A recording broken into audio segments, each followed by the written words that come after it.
5 sur 7 matin, bienvenue dans le débat matinal, bienvenue dans le forum de discussion. Comment s'adapter aux nouvelles exigences du code électoral pour les partis qui ne sont pas actuellement représentés au Parlement et qui, dans le fond, n'ont pas eu de très bons scores aux dernières élections législatives ou qui n'y ont d'ailleurs même pas participé. On pense à des partis comme la NFN dont on a reçu le président tout à l'heure, la Nouvelle Force Nationale de Wilfried Apollinaire Avoyon. On parle de la Renaissance nationale, anciennement UDBN, Union démocratique pour un Bénin nouveau, de Claudine Afiavi Prudencio. On parle également de Moël Bénin, de Jacques Ayadji et du GSR, donc de Antoine Guidou Vice-Togwe. Entre autres, donc partis, pour ne pas oublier, le parti de Expérience Tébé, le MPL, le Mouvement populaire de libération. De l'avis de certains observateurs de la vie publique, ces formations manquent un peu d'envergure et peinent à s'imposer sur l'échiquier politique et leur voix n'est pas assez audible. Alors, comment survivre à ce tsunami qui se pointe à l'horizon? Est-ce la mort programmée de ce que d'aucuns appellent petits partis politiques? Ces derniers vont-ils pouvoir opérer le choix du cœur ou de la raison? Décryptage à suivre.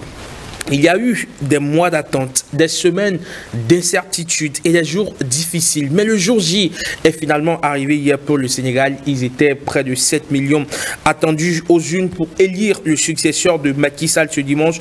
Une élection très attendue suite à son report prévu initialement pour le 25 février, puis repoussé par le chef de l'État Macky Sall avant d'être reprogrammé plusieurs fois. Bien, le scrutin est inédit à plus d'un titre. Pour la première fois depuis l'indépendance du pays en 1960, le président sortant n'est pas candidat à sa propre succession et avec 19 prétendants retenus par le Conseil constitutionnel, 2 d'entre eux se sont retirés ces derniers jours mais figuraient encore sur les bulletins. Un autre n'a pas pu voter. On refait pour vous le film de cette élection. C'est dans le gros dossier donc de 5 sur 7 matin. Et donc j'allais dire le gros dossier de 5 sur 7 matin de ce lundi. Autour de la table, 2 francs-parleurs habituels du lundi. Francis Choulouchatali, bonjour et bienvenue. Bonjour.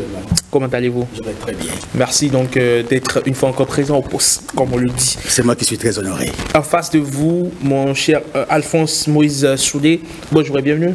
Bonjour à vous, bonjour à toutes et à tous. Merci donc de nous rejoindre sur 5 sur 7 matin, même si vous ne l'avez avoué tout à l'heure en offre, avoir dormi assez tard, à 4 heures du matin, pour suivre évidemment les dernières actualités, les dernières informations, j'allais dire, liées à l'actualité de la présidentielle au Sénégal. On y reviendra tout à l'heure. On sera d'ailleurs rejoint par Morgan Assoba Metonji, consultant en géopolitique. On va débriefer de long en large, bien sûr, cette présidentielle au Sénégal. On va en tirer, bien sûr, les grands enseignements. Et vous aussi, vous pouvez participer à ce débat depuis votre position. Vous pouvez, bien sûr, nous donner votre avis après plusieurs mois de crise. Le premier tour de l'élection présidentielle s'est déroulé hier au Sénégal. Quels enseignements tirez-vous de cela? Bien sûr, vous pouvez partager vos avis, vos réflexions avec nous via nos différents canaux digitaux Facebook, WhatsApp et Twitter qui s'affichent là, tout juste au bas de votre écran. Vous avez bien sûr le compte Twitter X, donc de 5 sur 7 matin, le numéro WhatsApp de 5 sur 7 matin et la page Facebook de votre matinale. Messieurs, on revient en plateau pour d'abord évoquer le premier sujet à l'ordre du jour. Mon cher Alphonse Moïse Soudé, vous avez suivi tout à l'heure Wilfried Apollinaire Avoyon du parti Nouvelle Force Nationale, qui pour lui il n'est pas question donc qu'on aille aux élections avec ce nouveau code électoral qui a été adopté, promulgué par le chef de l'État. Est-il dans le déni?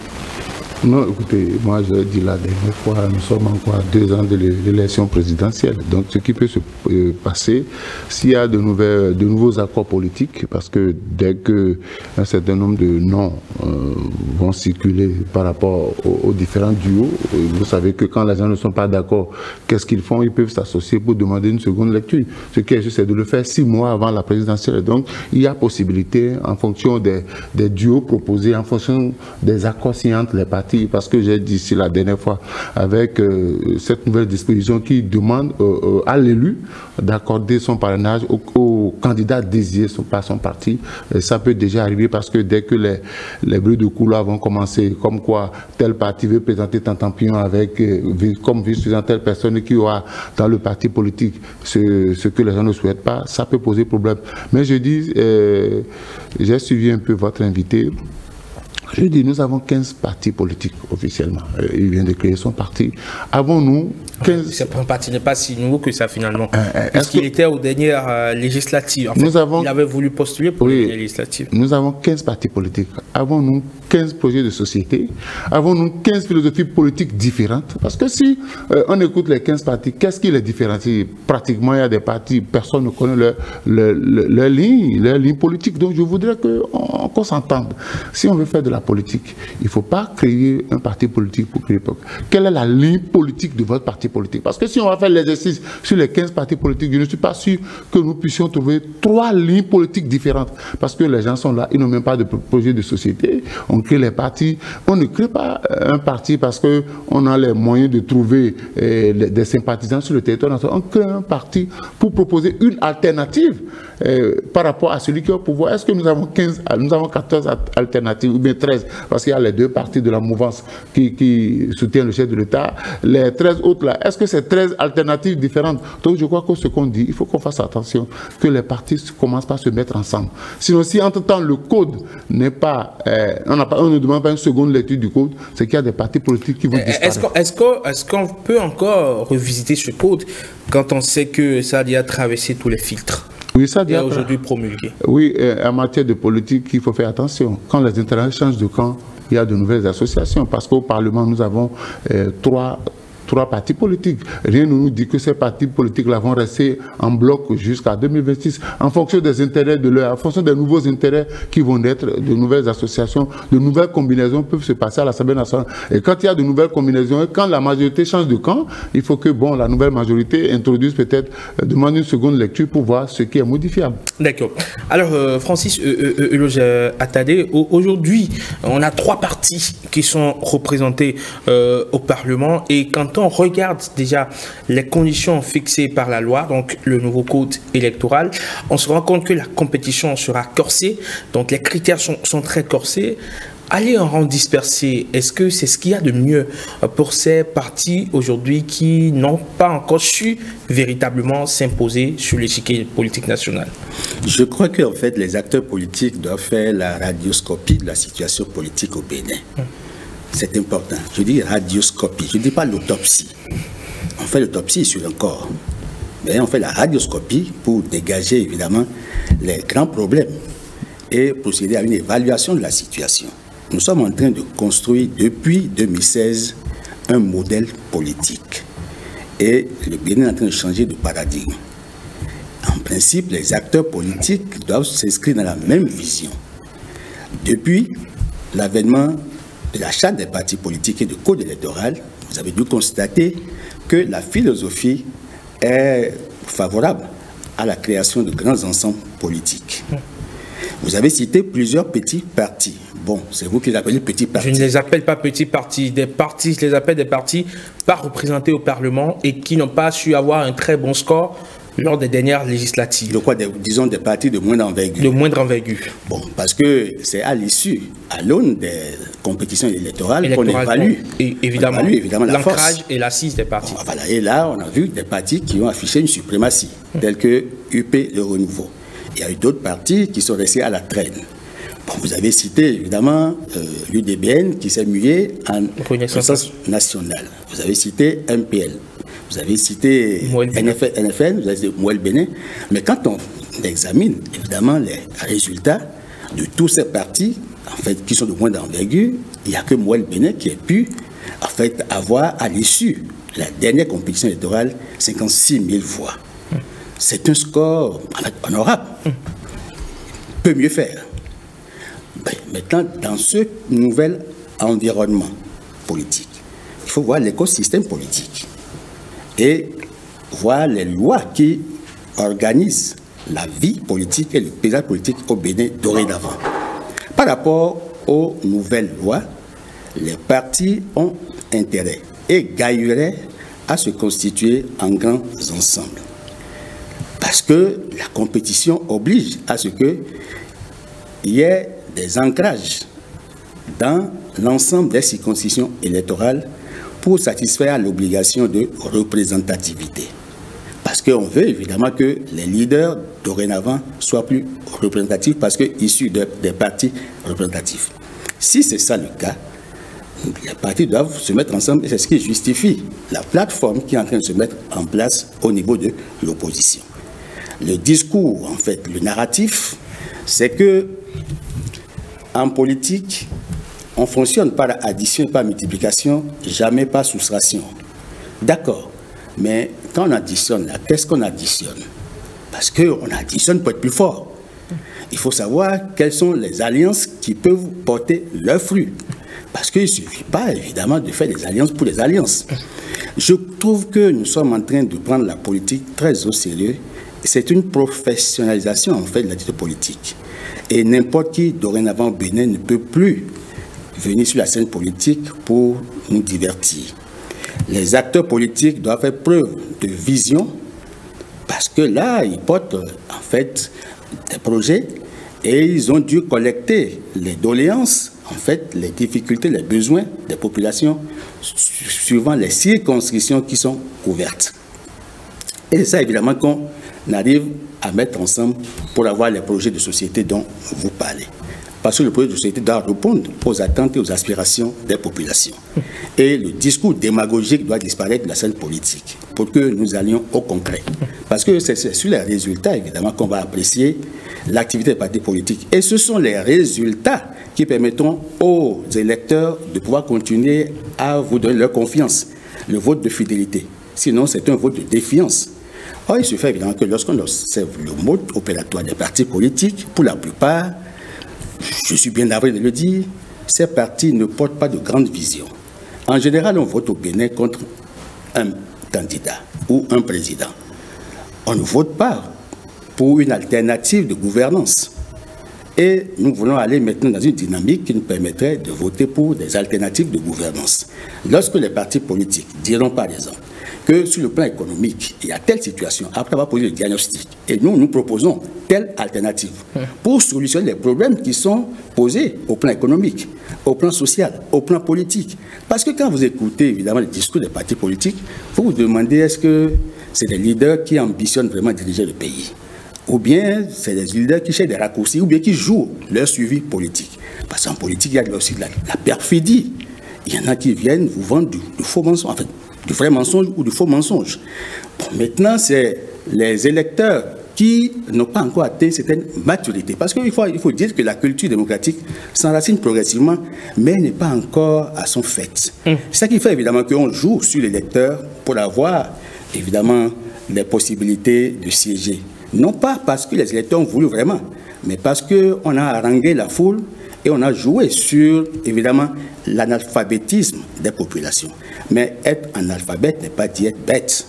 À un moment donné, ceux qu'on a cru être analphabètes, ils sont plus intelligents que ceux qui sont scolarisés.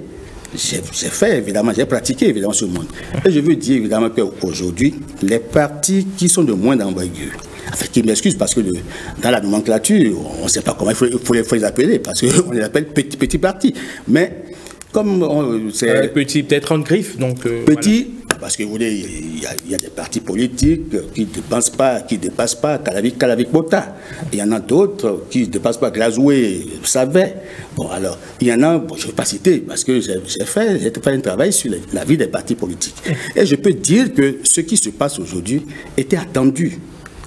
Et depuis 1991, le souci des acteurs politiques a été certes de libérer l'activité politique, mais aussi l'encadrer, pour faire en sorte que nous ayons des courants réels. Parce que nous sommes sans idéologie. Quand vous prenez un parti politique, vous dites, mais quelle est l'idéologie du parti politique?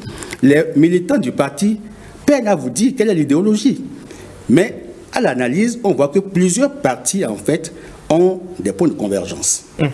Et c'est ce qui peut les amener à fédérer et à mutualiser leurs efforts, mais aussi à mettre ensemble les acquis et les passifs, de sorte à ce que ces partis puissent satisfaire aux exigences nouvelles du code électoral. D'accord. Alors, donc, je veux conclure, vous me permettrez, oui, de dire qu'en fait, les partis que nous avions cités, parce que c'est le thème du jour, c'est les partis de moindre envergure, qu'est-ce qu'il faut faire face au code électoral et aux enjeux qui sont en cours. Alors, ces partis, qu'ils soient de la mouvance, doivent chercher, explorer les voies les meilleures de se mettre ensemble, former de grands ensembles, que ce soit au niveau de la mouvance que de l'opposition, de sorte à ce que, à l'issue des compétitions, que ces partis puissent être représentés. Non pas forcément parce qu'il faut qu'on dépasse la guerre des égos. Parce qu'il faut que justement, c'est la question que je m'en vais faire. Les logos et les égos. Exactement, les égos et les logos. Absolument. Oui. Et c'est la question que je m'en vais justement d'ailleurs faire à Alphonse Moïse dans mon introduction tout à l'heure. Je parlais du choix du cœur et de la raison. Aujourd'hui, est-ce que vous voyez des partis politiques faire abstraction, j'allais dire, on va dire de ce qu'ils ont de précieux, qui est leur parti politique? Parce qu'on sait aujourd'hui que créer un parti politique, cela relève franchement d'un travail herculéen, puisqu'il faut disposer d'un certain nombre donc de représentants dans les départements, dans les circonscriptions. Il faut vraiment les conditions pour avoir un parti politique sont corsées. Et donc réussir à passer tous les filtres, à avoir son récépissé définitif et devoir se dire qu'on va devoir fondre dans un autre ensemble afin de pouvoir résister, c'est peut-être difficile comme choix à faire. Oui, c'est difficile comme choix à faire, mais quand on va s'asseoir, on prend par exemple la ligne politique du parti X et du parti Y. Forcément, le Bénin n'est pas si grand pour que nous ayons 15 lignes politiques, c'est pas possible. On a 15 partis. Mais lorsque vous êtes dans votre parti, vous êtes peut-être le président ou la présidente, vous avez un ethos social très élevé. Et vous vous retrouvez dans un parti où vous êtes à la limite comme monsieur tout le monde. Mais vous savez ce qui a amené le gouvernement actuel à proposer le système, la réforme du système partisan, c'est qu'entre-temps, les partis politiques tournaient autour des individus. Quand on vous parle du MADEP, on vous parlait de Fagon. Quand on vous parle du PSD, on vous parlait d'Amoussou Bruno. Quand on parle du PRD, on parle de Humbeti. Donc on voyait les partis à travers les individus. Et les individus positionnaient ceux qui avaient les moyens d'organiser même leur campagne. Et ceux qui étaient intelligents, ceux qui avaient des projets à proposer aux partis n'étaient pas pris en compte parce qu'ils n'avaient pas le pécule. Maintenant, la réalité, on doit aller au-delà de l'ego. Parce qu'un parti politique ne se résume pas à un homme. C'est une ligne politique. Parce que vous pouvez disparaître. Il ne faut pas qu'on dise après moi le déluge. Il faudrait que quand vous passez, le parti puisse continuer. Et quand je vois ce qui se passe aujourd'hui dans mon pays, moi je vois quatre grands pôles. Au niveau de la mouvance, nous en avons 2, et au niveau de l'opposition, nous en avons 2. Il faudrait que les partis qui n'ont pas une envergure nationale choisissent leur camp. Au niveau de la mouvance, nous avons l'UPR et nous avons le BR. Au niveau de l'opposition, nous pouvons avoir les démocrates et la FCBE qui a au moins 6 élus. C'est déjà quelque chose. Et en termes d'idéologie aujourd'hui, rappelez que l'Union progressiste, le renouveau se réclame de la social-démocratie et le bloc républicain se réclame libéral. Voilà, donc déjà... Ils ont les libéraux et les sociaux-démocrates. Voilà, et il faudrait qu'au niveau de l'opposition, qu'on fasse les mêmes choses. Les autres partis ne peuvent pas me dire qu'ils ne vont pas trouver leur compte. Écoutez, Moël Bénin s'était associé à l'UP pour les municipales. Et j'ai vu la Renaissance nationale s'associer au BSI, même après un divorce est intervenu. Donc, c'est l'UDBN. L'UDBN s'est associé au bloc républicain. Et puis, ça n'existe plus. On parle aujourd'hui de... Maintenant, il y a eu divorce. Donc, je dis... À partir de ces 4 pôles-là, les autres partis, c'est-à-dire les 11 restants, peuvent trouver leur compte et s'associer. Parce que la politique, ça ne se résume pas à un individu, ça ne se résume pas à un fief, mais ça se résume à quel projet de société je propose. Parce que si je crée mon parti politique et je n'ai pas de projet de société, mon projet de société, c'est de faire partie, celui qui est là, de prendre le pouvoir. Qu'est-ce que moi je propose de mieux à la population par rapport à celui qui est là? Donc, il faudrait qu'au Bénin, qu'on fasse désormais la politique comme cela se fait. La politique, ce n'est pas par rapport à un homme, mais c'est par rapport à un projet de société, c'est par rapport à l'alternative que vous proposez. Si en 2026, on a dit qu'il faut présenter les duos, qu'on appelle 180 jours avant l'élection. Il faudrait que dans les partis politiques, au cours des primaires, que chacun dise 6 mois. Je veux être candidat aux primaires de mon parti. Voilà ce que je propose de faire. Et c'est à partir de ce projet de société-là qu'on doit choisir ceux qui peuvent diriger le pays. Parce que si vous ne le faites pas et que vous tenez compte du cœur, quelqu'un vient au pouvoir sans un programme de société, il va gérer le pays à volo. Donc je voudrais que les gens s'entendent. Alors surtout qu'il y a, si vous permettez bien, une disposition dans le code électoral qui dans la charte des partis, j'allais dire, qui veut que lorsque un parti n'arrive pas à postuler pour 2 élections d'affilée, que ce parti-là disparaisse, forcément cela va devoir compter dans les prochains jours dans la réflexion.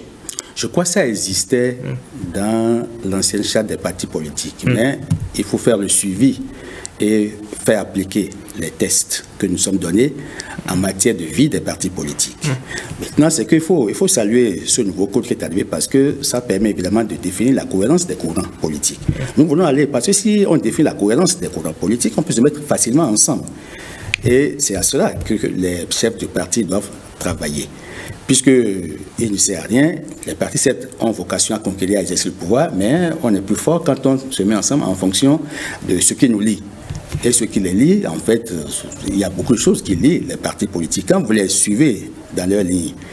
Bon, maintenant, c'est que depuis un moment, on a constaté que les mesures, les dispositions sont suffisamment corsées, le filtre, les mailles sont si serrées que ce n'est pas permis à n'importe qui de créer un parti politique.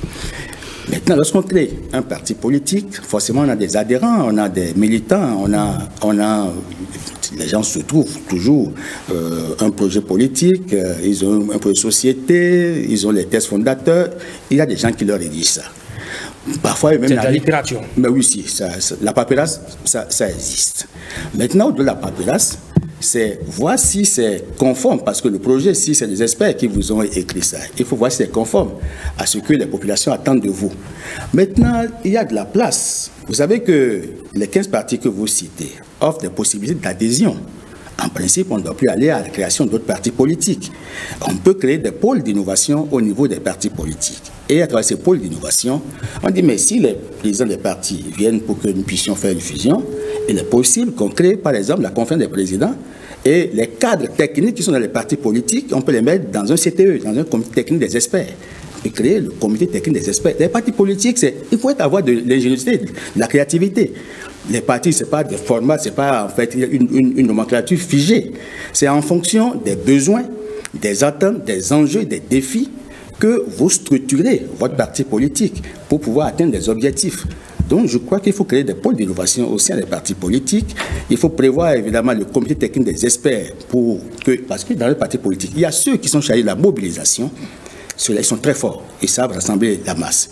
Il y a des gens qui secrètent l'intelligence. En fait, l'intelligence, il y a même du parti, l'élite politique qui est là. Mais il y a des gens qui sont plus aptes dans la mobilisation de l'artillerie financière. C'est-à-dire, c'est les bras financiers. Ils savent lire les mouvements financiers, ils ont le relationnel, ils peuvent aller chercher de l'argent pour le parti. Au-delà des financements publics, il y a aussi des financements privés, il y a des mécènes. On n'a pas interdit. Donc, il y a des gens qui ont la capacité, compte tenu de leurs relations, de leur agenda, de leur carnet d'adresse, d'aller mobiliser des ressources pour le parti. Donc, il y a plusieurs compétences au sein des partis. Maintenant, les chefs du parti, j'ai dit qu'il faut que nous puissions passer le cap des égos et des logos pour accepter nous mettre ensemble. Parce que, vous avez vu, dans le cadre des accords de gouvernance prévus, c'est pour pouvoir rassembler, sommer les suffrages exprimés dans ces circonscriptions pour pouvoir combler le gap afin de pouvoir être éligible aux critères d'attribution de sièges. Et pour respecter évidemment les exigences du code, les partis ont intérêt à se mettre davantage ensemble. C'est ce qu'il faut demander aux chefs de parti, c'est de dépasser cette guerre d'ego et de logo. Parce qu'il y en a qui disent qu'ils ont investi, ils ont eu de la population parce qu'ils ont eu de l'électorat quand ils sont allés en campagne, et ceux-là sont fidèles à eux. Il y a parmi les partis au moins d'envergure, il y en a qui ont une idéologie, telle que Moël Bénet, un bon projet. Bon, qui estiment que les autres partis vers lesquels on leur dit d'aller, en fait, n'ont pas les mêmes atouts, les mêmes instruments. Donc, il faut peut-être ça, c'est dans la négociation que les partis politiques doivent trouver l'interface qu'il faut afin que ce qui n'est pas acté à la création des partis, les grands ensembles, qui ont eu la chance, parce que quand on est le premier, on a souvent la chance, évidemment, l'électorat. Ceux qui sont nés après n'ont pas eu les mêmes avantages. Bon, c'est comme le système de financement des partis politiques. Les partis qui ont eu la chance d'avoir les électeurs tout de suite, ils ont le financement. Ceux qui n'en ont pas s'en plaignent et veulent qu'on étende le financement à tous les partis, qu'ils aient des élus ou non. Mais on ne peut pas étendre parce que c'est les ressources publiques. Il faut bien qu'il y ait des critères d'attribution, d'éligibilité à ces ressources.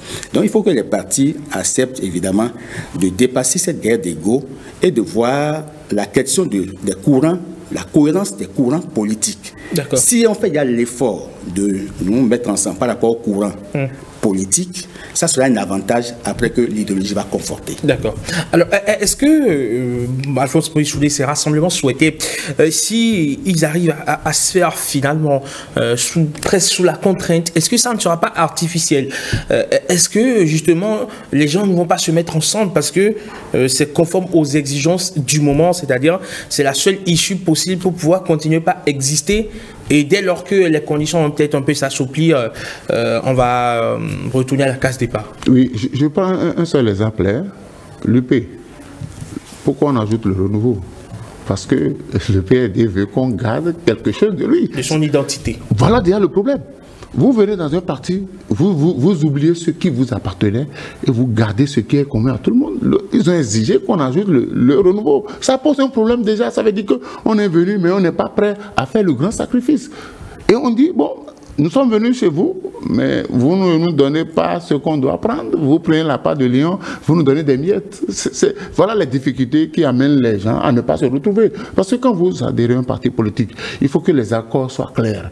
Et vous ne venez pas pour dire je tiens mon logo, je tiens mon nom. Non, vous peut-être vous décidez de créer un nouveau nom qui prenne en compte toute votre philosophie, un nouveau logo qui prennent aussi en compte vos réalités. Mais quand on va venir, chacun viendra dans un parti politique, il va toujours s'accrocher à ce qui lui appartient. Ça ne marchera pas, ça sera éphémère. Parce qu'on a dit aujourd'hui, pour lever les sièges dans les circonscriptions électorales, il faut avoir 20%. Donc cela devait amener déjà les partis politiques à penser, à s'associer à d'autres. Parce que si on ne le fait pas, moi j'ai toujours dit ici, j'attends que la Sénat et le ministère de l'Intérieur nous donnent officiellement la liste des partis politiques qui doivent opérer au pays. Parce qu'il faut appliquer les lois. Les partis politiques, quand on les voit aujourd'hui, sur le terrain, c'est quand il y a meeting, c'est vrai que vous parlez de...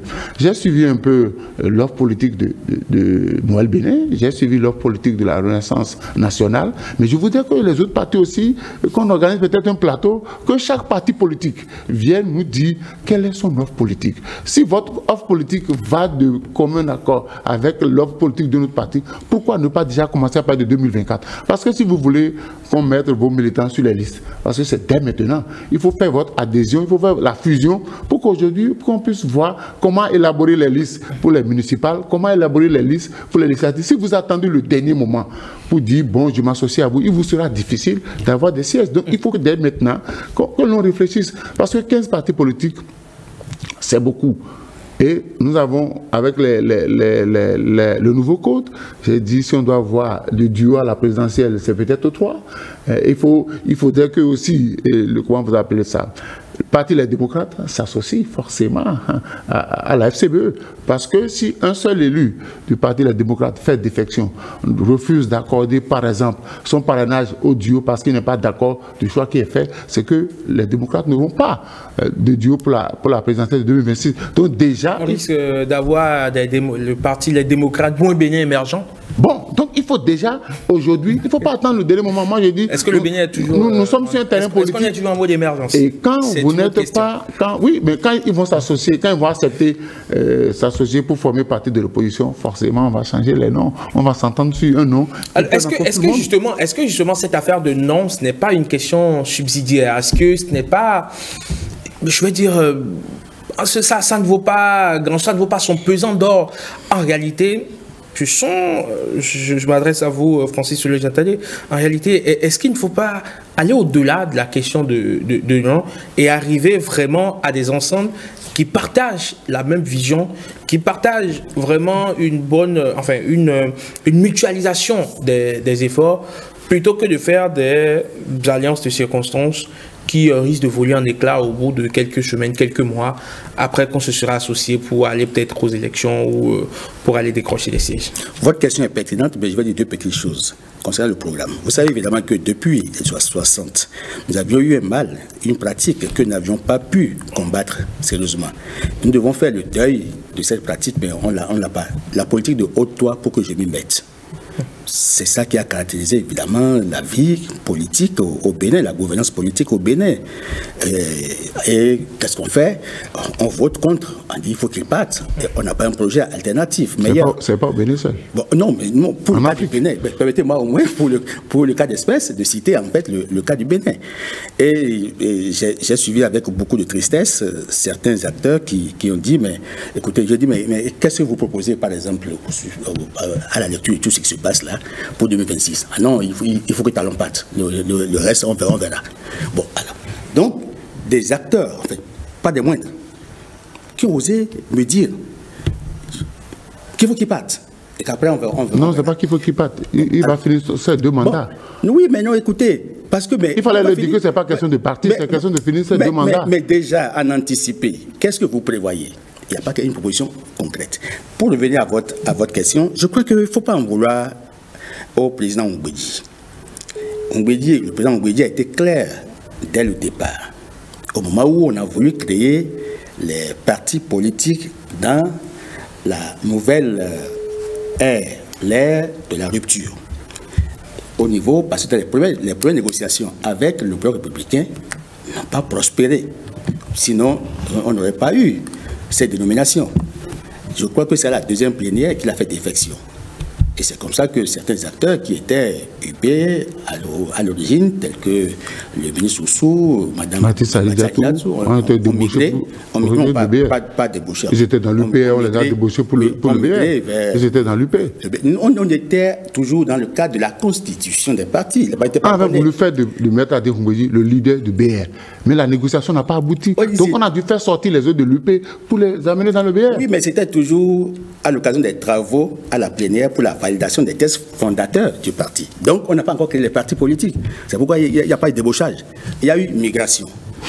Bon, maintenant, ceci étant, Mbedi avait posé des exigences qui n'ont pas pu être satisfaites. Et à l'issue des exigences qu'il avait avec le chef d'État, ils ne sont pas entendus. Et il s'est retracté, il a fait l'expérience seul et a compris que, évidemment, seul, son parti ne pouvait pas répondre aux exigences du code et de la charte. La conséquence, c'est qu'après examen et après négociation avec les dirigeants de l'UP, ils ont fini par trouver un terrain d'entente avec la formule UPR. Bon, c'est tant mieux. Ça veut dire que c'est acté par des tests. Si c'est le cas, il ne faut pas lui en vouloir. Bon, maintenant, c'est que dans le cadre de la nouvelle loi électorale qui impose des exigences majeures, mais qui, du reste, permet au Bénin de gagner en maturité. Parce que la démocratie, tout le monde sait, par d'endroits, ça paraît comme un luxe. Et même pour certains intellectuels, c'est une extravagance reconnue. Mais nous voulons faire la démocratie un modèle de développement pour que cette démocratie soit en fait un rempart contre l'instabilité, mais engendre le développement que nous avons souhaité. Chaque pays, en principe, doit pouvoir bâtir son modèle. Le Bénin est en train de mettre en place un modèle politique, un modèle démocratique. Vous le saurez plus tard. Et ça amène les acteurs politiques à faire de nouveaux efforts. Il y a les règles universelles de la démocratie, mais il y a les réalités autochtones, les réalités nationales de chaque pays qui influent sur la pratique démocratique en fonction des besoins que nous avons pour notre pays. D'où les acteurs aujourd'hui sont appelés à la responsabilité. Et vous voyez que le code, que vous nous voyez ou non, les partis qui ne vont pas respecter ces dispositions sont contraints à disparaître. Il n'y a pas de problème, parce qu'on ne gère pas avec les bons sentiments. Où vous avez la possibilité de vous mettre ensemble en fonction des courants politiques que vous avez, parce qu'il y a quand même cohérence, il faut trouver la convergence et la plateforme d'action. Si vous ne pouvez pas et que les égos doivent primer sur l'intérêt des citoyens, des électeurs, mais vous serez contraints à disparaître. Donc le constat de mortalité, morbidité des partis politiques, on fera, on ira à l'évaluation. Et qu'en sera-t-il, justement, je reviens à ma question, qu'en sera-t-il de ces alliances qui seront faites aujourd'hui et qui peut-être seraient de façon circonstancielle, pas de façon absolue, de façon vraiment un choix opéré sur des critères de convergence d'idées et d'idéologie. Le terme ne me paraît pas judicieux, alliance, parce que ce terme... Quand je parle d'alliance, je parle de se fondre dans d'autres... De fusion, oui, d'absorption. C'est plus élégant parce que... Je parle de fusion, d'absorption. Le parti politique et le code ont fait frapper des études. Oui, alliance par abus de langage. Oui, d'accord. Même si d'aucuns estiment aujourd'hui que la question de l'accord de gouvernance, c'est de l'alliance déguisée. Non, ce n'est pas de l'alliance déguisée. C'est un autre débat. Oui, je crois que la charte des partis politiques a interdit les alliances. Le code est venu plomber en fait cette affaire d'alliance et en lieu et place a sorti une nomenclature, en fait un nouveau accord. C'est un mariage blanc, hein? Écoutez, accord de gouvernance, c'est un mariage blanc. Non, mais écoutez, on en viendra.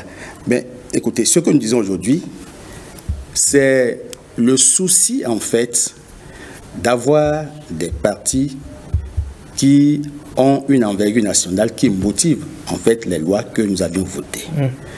Et c'est le souci d'avoir des acteurs qui ont un regard plus large, plus ouvert, plus panoramique sur les questions de développement du pays qui motivent en fait les lois que nous votons. C'est aussi le souci de fidéliser les acteurs politiques, souvent les choix politiques et les courants dans lesquels ils sont inscrits, qui motivent en fait les choix que nous faisons.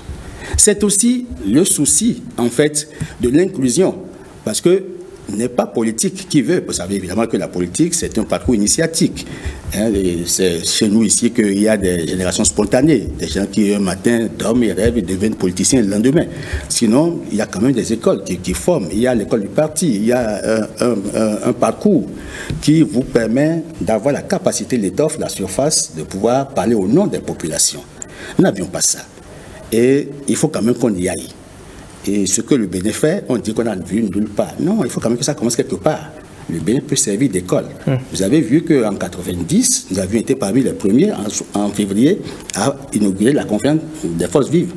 La conférence de la Baule est venue en juin. A créé aussi... avant que les autres pays ne commencent pas à suivre. Donc, a créé aussi une structure comme la Sénat, la Commission électorale nationale indépendante. C'est une création béninoise adoptée par le reste des pays sur le continent. Mais oui, et puis ça s'appelle sous Sénat ou CENI, pas d'endroit. Donc il faut quand même qu'on dise que le Bénin, parfois, est un laboratoire et doit pouvoir garder le cap. Donc, nous pouvons innover. Aujourd'hui, ça fait difficile. Mais avec le temps, on va évaluer. Je crois qu'il y a des choix qu'on fait qui sont difficiles. Et c'est parce que ces choix sont difficiles qu'il ne faut pas les faire. Il faut les faire en fonction de la vision. Très bien. Voilà. Allez, messieurs, on va clore ce débat sur l'avenir des partis politiques de moindre envergure. C'est la formule consensuelle que nous avons fini par trouver. Et bien sûr, dans ce débat, mon cher Alphonse Moïse Soulé, on va en venir à présent à la présidentielle au Sénégal. Vous avez suivi toute la nuit donc les dernières informations, les dernières actualités liées à cette élection présidentielle. Certains donnent en tête le candidat de PASTEF, Bassirou Diomaye Faye. Il serait à plus de 50%. Pour l'instant, aucun résultat n'est encore proclamé par la commission électorale, la direction générale des élections, la DGE bien évidemment. On n'a pas encore de résultats officiels, mais ce qui se susurre, d'accord, c'est que le candidat donc, de l'opposition serait bien sûr en tête de ce scrutin. Oui, ce que les observateurs ont dégagé comme pourcentage, il est prédit de entre 56 et 58%, et Amadou Ba 31%. Mais normalement, Amadou Ba devait faire un discours avant 0 heure pour féliciter entre parenthèses Faye, mais ça n'a pas été fait, ça a été reporté. Normalement, c'est selon quelle norme? Ça a été reporté. Mais selon quelle norme? Ben, ça c'était une décision du parti, mais ils se sont rendus compte que, n'ayant pas les chiffres officiels, parce qu'il y a déjà 7 des candidats en liste qui ont déjà adressé des messages de félicitations à Faye, mais je dis, ce qui s'est passé au Sénégal, j'ai suivi un peu les jeunes, on a dit qu'on a fait partie du système qui est là, parce que le taux de chômage est à 20%, donc il faudrait que le candidat de PASTEF vienne relever ce défi-là, mais c'est la jeunesse sénégalaise, c'est la jeunesse sénégalaise qui a vraiment voté, parce qu'ils ont vu en Sonko et par ricochet en Faye, leur leader, celui qui pourra relever le défi de la jeunesse, parce que la jeunesse constitue 65%, les moins de 40 ans font 65% 25% de la population du Sénégal. Donc ils ont estimé que ceux-là sont plus proches de ceux-là, pouvaient leur proposer des alternatives. Mais ça rejoint tout à l'heure ce que nous avions dit. Je ne sais pas quel est le projet de société que Faye a proposé aux Sénégalais. Je ne sais pas quel est son projet de société. Est-ce que c'est mettre fin au système Macky Sall? Ça, c'est pas un projet de société. Donc on attend peut-être que quand les résultats définitifs vont sortir, qui sera élu président, qui peut-être ils se mettent ensemble pour nous proposer un projet de société, parce qu'il n'est pas allé en campagne avec un projet de société. C'était de mettre fin à un système, c'était d'empêcher Macky Sall d'imposer Amadou Ba, qui est son dauphin, au peuple sénégalais. Donc voilà les réalités de l'Afrique. Les jeunes ont réagi, se sont manifestés pour dire nous, on veut un nouveau président qui puisse prendre en compte nos réalités. On attend qu'une fois au pouvoir, que vraiment qu'ils aient gain de cause. Et justement, comme le confirment ces images-là qui passent tout juste à l'écran, mon cher Francis Olo-Diatta, les Sénégalais se sont fortement mobilisés hier dans les centres, les bureaux de vote pour aller porter leur choix sur les candidats en lice. Cela voudra dire qu'ils avaient faim vraiment de ce scrutin, que ce scrutin était attendu. Les rendez-vous démocratiques, évidemment, sont importants pour la plupart des pays de démocratie décente. Et vous savez évidemment que le Sénégal a connu évidemment des périodes un peu difficiles. On comprend pourquoi les populations sont sorties massivement. Et puis, dans le discours des candidats, ils ont appelé les populations à sortir. Et vous avez vu le taux de participation évalué à 60%, ce qui est très intéressant. Mais il faut dire évidemment que les Sénégalais dans l'ensemble ont fait preuve de maturité. Il n'y a pas eu d'incident majeur. Il n'y a pas eu de heurts. Il n'y a pas eu de heurts. C'est une première et c'est à saluer. Parce que le modèle démocratique qui est en cours en expérimentation au Sénégal doit pouvoir inspirer les autres États africains. Au-delà de ça, c'est que il y a 3 niveaux d'appréciation. Nous ne sommes pas venus ici pour certifier les résultats, évidemment. Absolument. Les élections sénégales.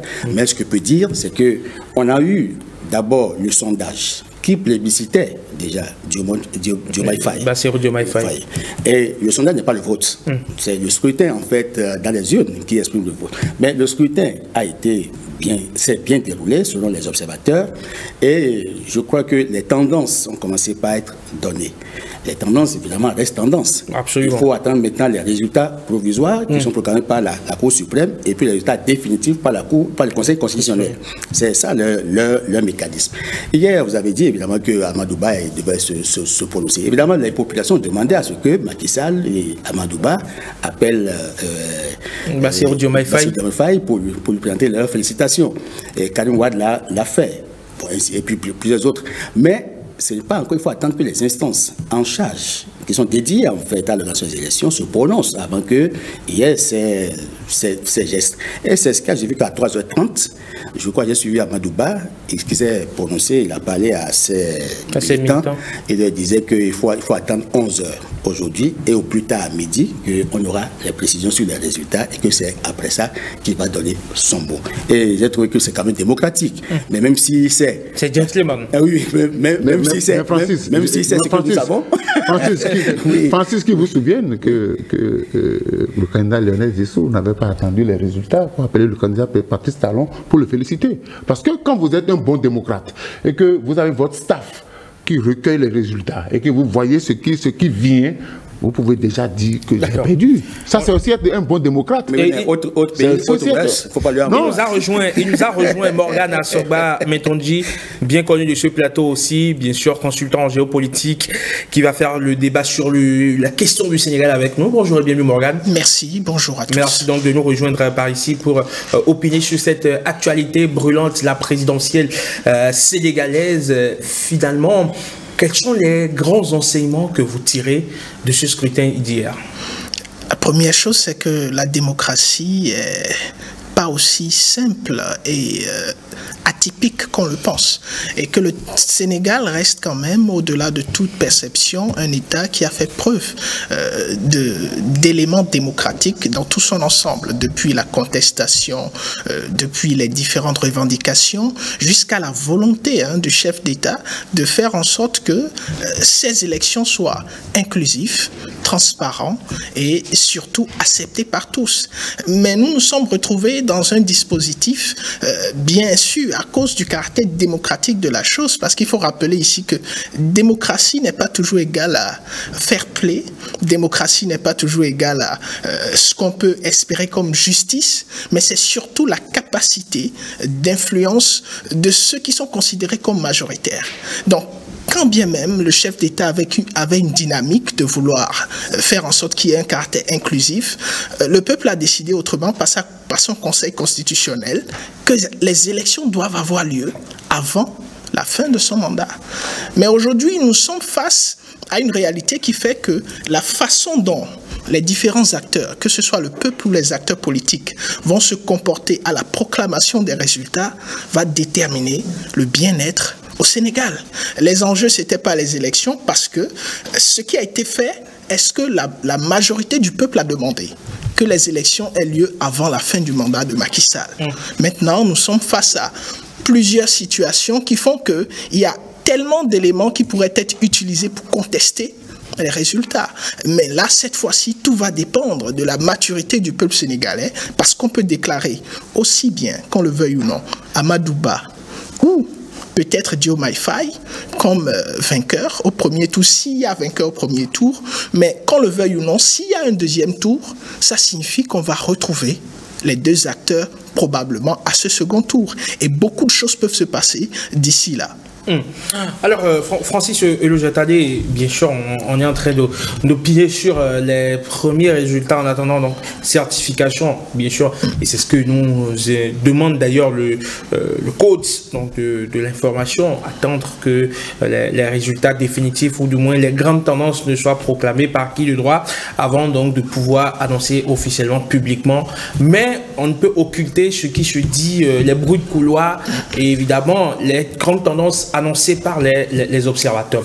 On a vu forcément, et c'est un fait, la percée de Bassirou Diomaye Faye, qui est le candidat du PASTEF, en remplacement donc de Ousmane Sonko, qui a connu des ennuis et des déboires judiciaires et qui n'a pu participer au vote. Est-ce que justement, cette percée de Bassirou Diomaye Faye est due au fait que Ousmane Sonko, le discours de Ousmane Sonko a un lourd retentissement dans l'opinion sénégalaise? Non, il faut avouer que c'est le passif démocratique de Macky Sall qui a lutté, qui a favorisé cette... Qui a sabordé son candidat, oui, et qui a fait le boulevard. Mais oui, si, parce que c'est un vote de sanction, ce qui s'est passé au Sénégal. On a voulu sanctionner Macky Sall et son clan, c'est tout. C'est tout. Parce que les gens, ils sont conscients que quand on a suivi, j'ai vu des acteurs, j'ai vu des candidats dont les projets sont très intéressants. J'ai même vu la seule femme là porter de grands projets. Elle a décliné ça. Mais par contre, ce que j'ai vu là-bas, dans la campagne de Diomaye Faye et autres, c'est la fièvre, la ferveur. Parce que les gens voulaient voir, en fait. Et c'est tellement que depuis 2019, toute la lutte menée par Ousmane Sonko a dû être reversé. Et rappelez qu'Ousmane Sonko avait quand même totalisé 5% à la présidentielle de 2017. Il a fini derrière Macky Sall, oui. Idrissa Seck. Oui. Il était 3e donc sur la liste. Oui. C'est dire qu'il avait quand même lui aussi un lot passif. Oui, mais c'est pas Ousmane Sonko. C'est bien sûr, mais à travers Bassirou Diomaye Faye, les populations voient Ousmane Sonko. Oui, mais les erreurs qui ont été commises par le président Macky Sall ont milité en leur faveur. Si Macky Sall n'avait pas joué ce jeu démocratique pour éprouver les institutions, je crois que parce qu'il a quand même un bilan qui parle, Macky Sall, sa gouvernance, ça parle. C'est les erreurs de manipulation des tests, report d'élections. Bon, lui, il a dit que c'est le jeu démocratique, que lui n'a fait qu'éprouver les institutions. Bon, donc on ne doit pas lui en vouloir qu'il est un démocrate. Et que quand la presse internationale l'a lynché un peu, il dit non, il est démocrate, et il est patriote, il est sénégalais. Donc, de savoir qu'en démocratie, on peut éprouver les institutions. Et l'arbitrage du Conseil constitutionnel a permis de savoir que non, c'est ce qu'il faut faire. Et que lui, il a fini par s'allier. Il faut reconnaître qu'au Sénégal, on peut se réjouir de la façon dont les élections ont été organisées. On doit saluer aussi le sens de maturité et de responsabilité des acteurs politiques. On peut aussi se réjouir de la façon dont la campagne s'est déroulée. J'ai vu une campagne normale, avec la fête, puis malgré le carême. Bon, et il faut dire que le jour du vote, mais ils sont sortis tous. Et quand Macky Sall est allé voter, il a lancé un message fort. Il a dit, il n'appartient pas à un candidat, ni à un camp, de proclamer les résultats. Et cette discipline a été observée jusqu'à hier nuit. Parce que jusqu'à présent, Bassirou Diomaye Faye même n'est pas encore intervenu. Malgré les grandes tendances, parce que les bureaux de vote ont été pourvus en personnel, représentant le candidat. Donc, ils ont déjà les statistiques, ils ont déjà procédé à la compilation des résultats, mais ils n'ont pas osé prononcer le résultat. Donc, on sait que les grandes tendances sont favorables, évidemment, à quelqu'un. Maintenant, il reste à ce qu'il y ait des recours. S'il y avait des recours et qu'il y avait des annulations, un peu comme ça a été le cas ici au Bénin avec Soglo en 1996, et il a payé près de 400 000 voix. Bon, et puis finalement, ça favorisait que des coups. Donc, s'il y avait des recours qui obligeait qu'on annule des voix, j'en sais rien. Mais les cas qu'on est en train d'annoncer, les cas est quand même grand. Oui, bah c'est 56%, 31%, c'est grand. C'est grand, mais même si on annulait 400 000 voix comme... Mais Amadou Ba, hier quand je l'ai vu, il était tout confiant. Serein. D'accord. Alors, quelque part, c'est peut-être aussi le body language pour une action future, pour déterminer une action future. Alors, mon cher Alphonse Moïse Soulé, lorsqu'on regarde aujourd'hui ce qui s'est passé au Sénégal, il y avait quand même dans les starting blocks des vieux routiers de la politique, de la Teranga. Il y avait Khalifa Sall qui était dans les starting blocks, même Amadou Ba aussi, qui a quand même s'il n'est pas vraiment très connu de la classe politique, il a quand même occupé de hautes fonctions politiques dans le pays. Pourtant, c'est le discours révolutionnaire de Bassirou Diomaye Faye et donc du PASTEF, qui au-delà et au demeurant reste un parti dissous, qui a été porté en triomphe, ou du moins qui est en train d'être porté visiblement en triomphe. Non, au-delà de Khalifa Sall, il y avait un dinosaure, Idrissa Seck, n'oubliez pas. Idrissa Seck, bien sûr. Idrissa Seck, mais il n'est pas passé. En fait, le vote, c'est un vote de cœur. Ce n'est pas un vote de raison, c'est un vote de cœur. Quand vous un vote de sanction? Oui, un vote de sanction. La jeunesse veut que son candidat passe, point. Le reste, on s'en fout. Si vous interrogez les Sénégalais, j'ai suivi un peu les interviews, ils ne parlent pas de programme. Ils parlent d'un jeune est venu au pouvoir, on se sent à l'aise. Donc c'est un vote de cœur. Et je dis, c'est la suite qui va déterminer. Ouais, la jeunesse sénégalaise s'est engagée et a vengé Sonko. A vengé juste Sonko parce que Sonko a été un martyr. De la même façon que Macky Sall est venu au pouvoir, c'est de la même façon que Sonko est arrivé. Sonko a été radié de la fonction publique. Et ce Amadou Ba là a été le chef hiérarchique de Sonko. Donc aujourd'hui, les jeunes Sénégalais ont voulu se venger de Macky Sall en donnant le pouvoir à Sonko et son ami. Deuxième chose, mais ces jeunes-là ne se sont pas intéressés au projet de société. Et ils ont voulu renouveler la classe politique parce que Khalifa Sall a fait son temps, Idrissa Seck a fait son temps, les deux ont fait l'expérience de la prison, donc les jeunes ont voulu désormais avoir, et ce matin quelqu'un disait, si ceux-là viennent au pouvoir et qui ne respectent pas leurs engagements, nous sommes prêts à la prochaine élection présidentielle de les balayer.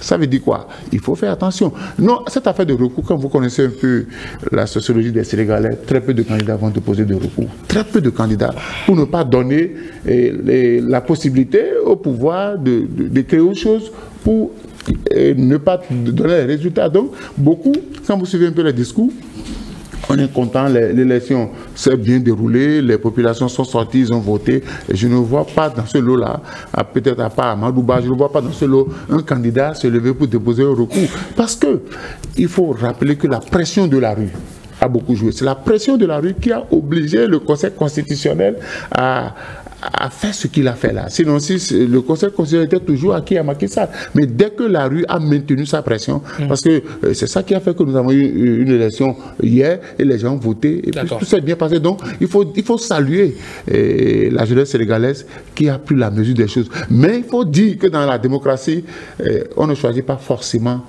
le meilleur pour diriger un pays.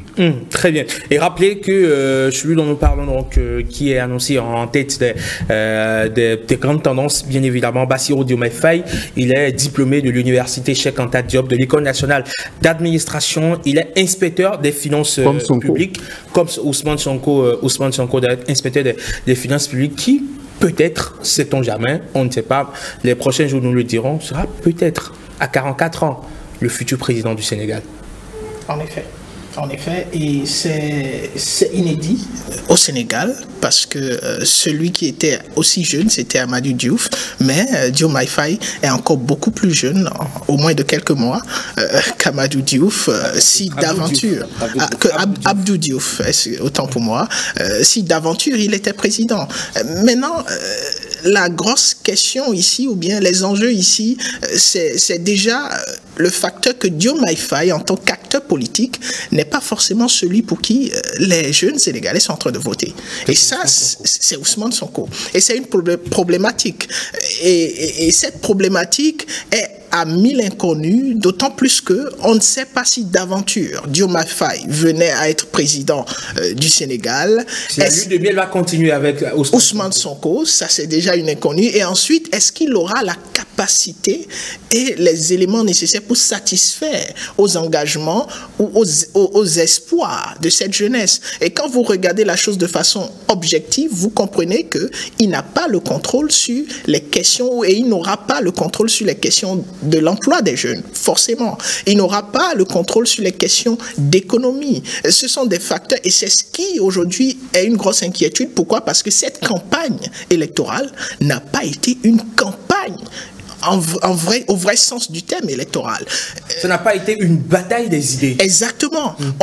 On n'a pas discuté des programmes et techniquement, il n'y avait pas le temps de discuter des programmes et il n'y avait pas aussi la capacité. Quand je parle de capacité, je vois tout de suite les finances. Il faut rappeler que certains acteurs politiques avaient décidé d'entamer la campagne quand bien même le report des élections a été annoncé par l'Assemblée nationale. Ils étaient déjà en campagne, d'autres se sont arrêtés, certains avaient fait déjà des investissements qui sont restés comme ça. Et quand on a décidé qu'on allait aller aux élections, la plupart, même si on leur accordait les 21 jours de campagne, n'auraient pas pu forcément battre campagne. Donc ici, nous avons plusieurs éléments qui feront, c'est vrai, la cohésion sociale et la paix qui étant souhaitée pour le moment, pour ce qui est de la transition démocratique, sont observés au Sénégal.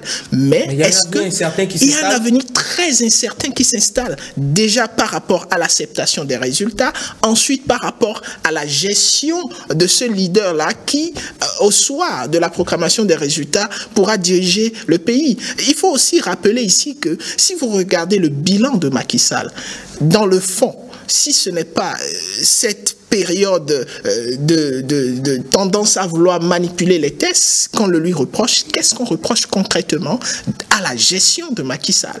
Et quand vous regardez de près, vous vous rendez compte que probablement il y a peu d'éléments, ce qui naturellement pourrait expliquer si d'aventure au soir de la proclamation de ces résultats, on arrive à voir un résultat contraire à celui de l'élection de Diomaye Faye, même si on suit la tendance populaire, on suit la tendance de l'actualité en général, on a l'impression tout de suite que la jeunesse sénégalaise est acquise à Diomaye Faye et que c'est elle qui fait les décisions en matière d'élection. La question c'est, est-ce que cette jeunesse fait effectivement les décisions en matière d'élection et est-ce que cette jeunesse qui est censée être inscrite sur les listes électorales, parce que j'ai entendu, certains jeunes ont bien précisé qu'ils ne pourront pas voter même s'ils ont l'envie de voter. Est-ce que le pourcentage de la jeunesse qui a participé à ces élections est suffisamment fort pour tout de suite plébisciter Diomaye Faye? Donc autant de questions qui, malgré le fait qu'on est en train de parler d'une cohésion sociale, des élections paisibles,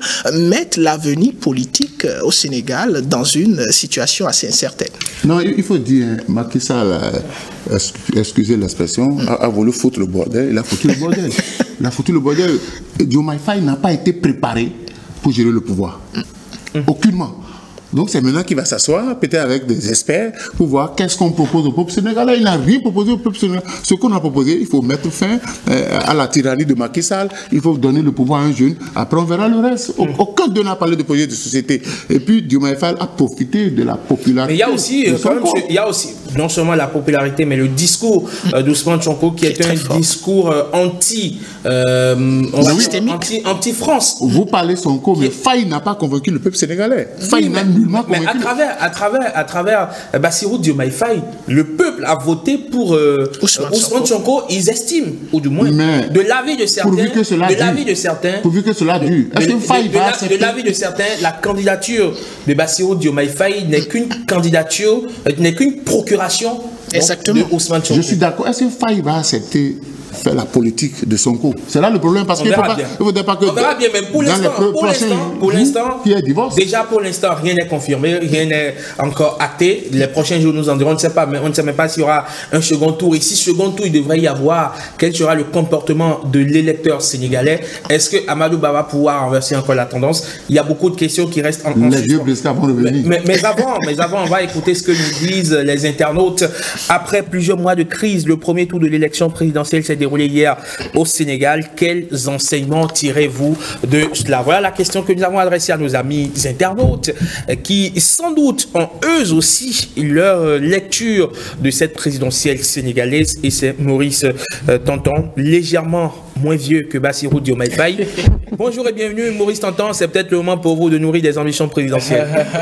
On va y réfléchir encore quelques années. Bonjour Eman Rodrigue Amengan, bonjour à tous et bonjour à toutes. Les internautes béninois ont effectivement commenté l'actualité politique au Sénégal relative donc à cette élection présidentielle qui s'est tenue hier dimanche 24 mars 2024. Ils ont été quelques-uns à estimer que la démocratie au Sénégal a triomphé et que les Béninois surtout doivent s'inspirer de ce qui s'est passé au Sénégal pour donc disons rester attachés à cette démocratie. Et ils ont également salué la maturité du peuple sénégalais qui est sorti pour aller voter, on va dire, dans la paix. C'est ce qu'il faut retenir globalement des commentaires. On va en lire 4 au total ce matin qui nous ont été déposés sur les pages Facebook de 567 matin et de l'ORTB. Je commence avec Jonas Koumondi, qui nous a écrit depuis Port-Saint-Tomé. Il dit que le désir d'un chef d'État de briguer un 3e mandat, malgré l'opposition